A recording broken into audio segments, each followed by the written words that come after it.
So you're in a heated argument, and out of nowhere, you feel it.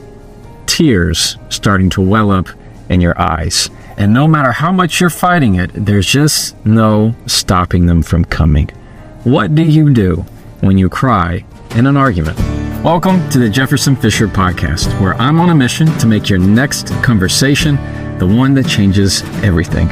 If you enjoy learning tools to improve your communication, I'm going to ask you to follow this podcast and please leave a review. If you have any questions or topic suggestions, just leave them in the comments. What do you do when you cry in an argument? Well, I'll tell you. Absolutely nothing. Don't you dare for 1 second be ashamed or embarrassed that you cry. Do you feel embarrassed or ashamed when your shoulders get tense or your jaw gets tight or your eyebrows go down because your body's not liking the situation, your body's reacting naturally to what's happening? Do you apologize then? Of course you don't. It's the same thing for when you cry. It is just biology. It's what happens. It is your stress in liquid form. So the next time you feel tears starting to well up in your eyes, this is what I want you to do. Here's some 3 rules I'm going to give you right now. Number 1, don't ever apologize for it. Don't say, I'm so sorry. I'm so sorry. I'm so sorry. I'm crying right now. Geez, I'm so sorry. I'm so embarrassed. Absolutely not. I will not allow that. I won't allow that one. There's nothing to be ashamed of. There's nothing you should be apologizing for. It's how your body is responding. Unless you're crying about a topic that, maybe it's funny, maybe it's something that it's not appropriate to cry at, but I can't even envision that. Don't apologize for what your body is naturally responding to in that moment. Number 2, don't even acknowledge them. That means when you're in an argument with someone and you're having a difficult conversation and it's a difficult moment and you start to cry, don't even acknowledge them. Just wipe them away and keep on talking. Wipe them away and keep on talking. If you can grab a tissue, great. If not, just wipe them away and keep on talking. Don't acknowledge them because if anything, it serves as a distraction. It calls attention to it. Number 3, if you need to, label the tears. What I mean by that is if you feel yourself crying, you can say, these are tired tears. These are stressed tears. These are tears that care. These are tears that are understanding the importance of this moment. You find different words to label the tears that doesn't feel like you're just crying to cry. No, it's your body responding to what is natural in that moment. And let's talk for a second about what crying is. When you cry, it activates your parasympathetic nervous system. It is the opposite of your fight or flight mode. This is your rest, digest, relaxation mode. What that means is when you start to cry, your body is helping you. It is trying to release emotions. It is trying to soothe you.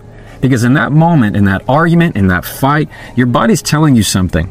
Your body's saying, hey, your stress cup, it's too full. It's too full. It's about to overflow. Let me take care of that for you. And it does that in a way that you can start to release emotions in the form of liquid. That's it. So the higher the tension, the higher the release. That's why it makes sense when you cry to say, these are just calm tears. My body's calming down. No, these are tears that care. I'm listening. Keep talking. See what I mean? And when you just say to the other person, keep talking. Even when you're crying, keep talking. I'm listening. In other words, don't worry about this. This is just my body taking care of myself. See what I'm doing right now? This is normal. This is natural. Let's get rid of the stigma that just because you're crying, it means that you're trying to get attention. Just because you're crying, it means that you can't take the present moment. No, it's your body fully prepared and equipped to handle the conflict in front of you. There's nothing wrong with it. So understand that when the tears come, it is your body calming you down. It is your body acting and processing exactly the way it was made. And if you've followed my content for any amount of time, you're going to recognize this phrase. When you claim it, you control it. And I say it because it's applicable in many different contexts, especially when it comes to crying. When you claim it, you control it. What it means is when you say things out loud, when you say how you're feeling out loud, you're able to control that emotion better by acknowledging it out in the open. So instead of saying, I'm sad, and becoming the emotion, it's, I can tell I'm feeling sad. And now you've separated and distanced yourself from that feeling. And now you can process it. Now you can deal with it. Now you can communicate about it rather than bottling it up all inside of you. And that's why labeling is so important. When you can say to the other person, I can tell that I'm frustrated, or I can tell these are tired tears. Keep talking, I'm listening. Then it's no problem, because it looks like you're emotionally intelligent. It looks like you're the person who's more in control than rather, what's going on with you? What's happening? Oh, I don't want to talk about it. And you're just bottling it up all inside. So when you can claim it, you control it, and it makes you so much more confident in that moment that you're not worried about crying. You're not worried about tears. Instead, you're focused on communicating in the moment in that present conversation. And I also want to touch on, what do you do when someone else is crying in front of you in an argument? So you're in a conversation one-on-one. What do you do when the other person begins to cry? Well, here's what you don't do. You don't do, okay, this again? You don't do that. You don't say, oh, okay, fine, got it. All right, yes, you got to cry, fine, and act like it is some inconvenience to you. That's a problem. That is toxic behavior to act that way. That is immature, emotionally immature. And say, oh, this again? Okay, all right, I guess we'll just take a time out. No, we're not going to do that. If somebody is crying in an argument, you don't address it. Same thing for rule number 2 for when you're the one crying. You don't address it. You just continue to keep talking with them. That means you don't break eye contact. That means you don't say, oh, do you need a minute? You need a minute? It's fine. No, you don't break any of that communication. You still look at them like a normal person and understand they're just talking. You wouldn't do that, say you need a break, if you see their shoulders get tense. So you're just going to say nothing and continue to talk. Don't acknowledge it. If you need anything at all, if you were to do anything, it might be to, if a tissue's nearby, grab it and just hand it to them and keep on talking or keep on listening. But don't at all make them feel ashamed. Don't at all try to make them feel like they're an inconvenience to the conversation, because they can't help it in many ways. Now, I will say that there are some, because I understand this, that this is very true. Some people will use tears as manipulation. I mean, we get it from kids. My 4-year-old, I have a 6-year-old son and a 4-year-old daughter. And don't get me wrong, they both can turn on the waterworks like a faucet at any time, and they can quickly turn it off. But that's all the more reason why you can't acknowledge it in that moment. Now, if it's indication that they're upset, it's different with kids. Let's put this in terms of mature adults, hopefully mature adults.